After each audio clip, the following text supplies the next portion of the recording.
Hi అండి. ఈవేళ మా ఇంట్లోనూ మసాలా గారెలు అయితే వేశాను. ఇది మార్నింగ్ టిఫినే, కాకపోతే మిగిలిపోయాయి అనుకోండి, సాయంత్రం టిఫిన్ కూడా ఇదే చేసేస్తాను. మసాలా అంటే కొంచెం అల్లం, పచ్చిమిరపకాయలు, కొత్తిమీర, క్యారెట్, ఉల్లిపాయలు అన్నీ కలిపి ఈ విధంగా వేసేస్తున్నాను. టేస్ట్ అయితే మాత్రం అద్భుతంగా ఉంటుంది. ఒక్క చేత్తోటే వెయ్యాలి అంటూ ఉంటారు. దేవుడికి నైవేద్యం పెట్టినప్పుడు రెండు చేతులతో గారెలు అనేది వెయ్యకూడదు. ఒక చేత్తోటే హోల్ చేసి వెయ్యడం మన ఆచారం అన్నమాట. మా ఇంట్లో ఆచారం అందరికీ అలాగే ఉంటుంది అనుకోండి.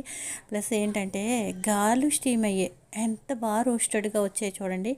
అలాగే పొయ్యి దగ్గర ఉంటే కూడా మనం కూడా అలాగే అయిపోతున్నామండి. అసలు వండబుద్ధి అవ్వట్లేదు, వండబుద్ధి అవ్వట్లేదు. ఓన్లీ ఎవరైనా చేసి పెడితే బాగుండి అనిపిస్తూ ఉంటుంది. అది జరగని పని అనుకోండి.